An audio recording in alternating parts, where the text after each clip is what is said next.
শিৱসাগৰত শেহতীয়াকৈ দেখা গৈছে যে এটা সংঘৰ্ষমূলক এটা সাম্প্ৰদায়িক বাতাবৰণ সৃষ্টি কৰিব খোজা হৈছে আৰু সেই গোটেই বাতাবৰণটো শিৱসাগৰৰ মানুহে বুজি উঠিছে যে সেইটো হিমন্ত বিশ্ব শৰ্মা চৰকাৰখনৰ পৃষ্ঠপোষকতাতে গঢ়ি উঠিছে। হিমন্ত বিশ্ব শৰ্মাই তেওঁৰ নিজৰ কিছুমান বিশ্বস্ত মানুহৰ জৰিয়তে আহোম ৰাজত্বৰ আটাইতকৈ দীঘলীয়া সময়ৰ ৰাজধানী য'ৰ পৰা অসমীয়া জাতি গঠন প্ৰক্ৰিয়া আৰম্ভ হৈছিল আৰু শেষ হৈছিল, যি আহোমে সকলোকে লগত লৈ অসমীয়া জাতিটোক গঢ়ি তুলিছিলে, সেই ঐতিহাসিক শিৱসাগৰত বিষবাষ্প বিয়াই দিবৰ কাৰণে হিন্দু মুছলমানৰ সংঘাত আৰু বিভিন্ন জাতি জনগোষ্ঠীৰ মাজত সংঘাত সৃষ্টি কৰিবৰ কাৰণে যোৱা কিছুদিন ধৰি যথেষ্ট পৰিমাণে চেষ্টা কৰি আছে। শিৱসাগৰখনক বাছি লোৱাৰ কাৰণ বোধহয় যিহেতু অখিল গগৈয়ে উচ্ছেদৰ বিৰোধিতা কৰি আছে, যিটো শিৱসাগৰে গোটেই উজনি অসমৰ জাতীয়তাবাদী মানুহবিলাকক প্ৰভাৱিত কৰি আছে, শিৱসাগৰে কোনোদিন কেতিয়াও বিজেপিৰ সাম্প্ৰদায়িক নীতিৰ ওচৰত চাৰেণ্ডাৰ কৰি দিয়া নাই। মানুহবিলাক বিবেচক, মানুহবিলাক সংস্কৃতিবান, মানুহবিলাকে চিন্তা কৰি কাম কৰে। সেইকাৰণে কিছুমান মানুহৰ জৰিয়তে তাত হিন্দু মুছলমানৰ সংঘাত লগাব খোজা হৈছে। মই হিন্দু মুছলমানৰ সংঘাত লগাব খোজা প্ৰত্যেকটো পক্ষক এই কাম নকৰিবৰ কাৰণে আহ্বান জনাইছোঁ।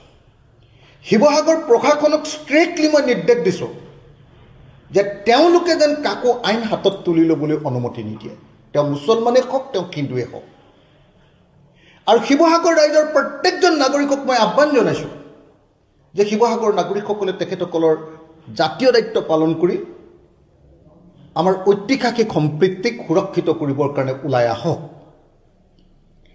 মই ইতিমধ্যে ডিজিপি আৰু অসমৰ মুখ্যমন্ত্ৰীক জনাই দিছোঁ যে আপোনালোকে শিৱসাগৰত পুলিচৰ ছত্ৰছায়া, প্ৰশাসনৰ ছত্ৰছায়া যি সাম্প্ৰদায়িক ৰাজনীতি কৰিব খুজিছে, যি ঘৃণাৰ বিষবাষ্প বিয়পাব খুজিছে, বিভিন্ন জাতি জনগোষ্ঠীৰ মাজত সংঘাত লগাই এক অস্থিৰ পৰিৱেশ সৃষ্টি কৰিব খুজিছে, এইটো কেতিয়াও আমি কৰিবলৈ নিদিওঁ। মই স্পষ্টভাৱে পুলিচ প্ৰশাসন, ৰাজনৈতিক প্ৰশাসন সকলোকে এই কথা স্পষ্টভাৱে জনাই দিছোঁ। আৰু সেইকাৰণে মই এই মুহূৰ্তত প্ৰত্যেকজন শিৱসাগৰীয়ান মানুহক, শিৱসাগৰৰ প্ৰত্যেকজন নাগৰিকক বিনম্ৰভাৱে প্ৰাৰ্থনা জনাইছোঁ, আপোনালোকে কেতিয়াও উত্তেজিত নহ'ব আৰু কোনো মানুহৰ সাম্প্ৰদায়িক কথাত আপোনালোকে কেতিয়াও উত্তেজিত নকৰিব। হিন্দু হওক, মুছলমান হওক, খ্ৰীষ্টিয়ান হওক, জৈন হওক, এই আটাইকেইটা জনগোষ্ঠী, আনকি শিখ জনগোষ্ঠীৰ মানুহো, শিখ সম্প্ৰদায়ৰ মানুহো আমাৰ তাত আছে।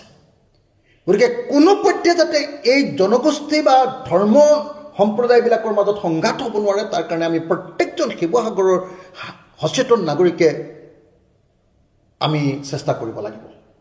সেইকাৰণে এই মুহূৰ্তত মই শিৱসাগৰত ঘটি থকা ঘটনাবিলাকক লৈ উদ্বেগ প্ৰকাশ কৰিছোঁ। এই কামবিলাক যে চৰকাৰৰ ছত্ৰছায়াতে সংঘৰ্ষমূলক পৰিস্থিতি এটা সৃষ্টি কৰিবৰ কাৰণে কৰা হৈছে, সেই কথাটো আপোনালোকৰ সন্মুখত ক'ব খুজিছোঁ। আৰু এই সময়ত প্ৰশাসনক সকীয়াই দিছোঁ, চৰকাৰক সকীয়াই দিছোঁ এই কাম নকৰিবৰ কাৰণে। আৰু লগতে সমগ্ৰ শিৱসাগৰবাসী ৰাইজে যাতে কোনো পধ্যে কোনো চেঙেলীয়া লোৱাৰ কথা মতে হিন্দু মুছলমানৰ সংঘাতত জঁপিয়াই নপৰে, তাৰ কাৰণে মই সকলোকে আহ্বান জনাইছোঁ। মই কোনো সংগঠনৰ কথা ক'ব খোজা নাই, কিন্তু যি মানুহে বিজেপি আৰু RSSৰ হিন্দু মুছলমানৰ ৰাজনীতিত উঠা বহা কৰে, তেওঁ কেতিয়াও জাতিৰ কাৰণে ভাল কাম কৰা মানুহ হ'ব নোৱাৰে। যি মানুহে, মই কোনো সংগঠনৰ নাম ল'ব খোজা নাই, কিন্তু যিবিলাক মানুহে চৰকাৰৰ কথা মতে উঠা বঢ়া কৰে আৰু চৰকাৰৰ পৃষ্ঠপোষকতাত জাতি আৰু জাতিৰ মাজত সংঘৰ্ষ লগাবৰ কাৰণে পৃষ্ঠভূমি তৈয়াৰ কৰে, তেওঁলোক সঁচাকৈ জাতীয় শত্ৰু। গতিকে মই প্ৰত্যেকজন শিৱসাগৰৰ ৰাইজক কোনো ধৰণৰ উত্তেজিত বক্তব্যত উত্তেজিত আৰু আৱেগিক নহ'বৰ কাৰণে সকলোকে মই আহ্বান জনাইছোঁ।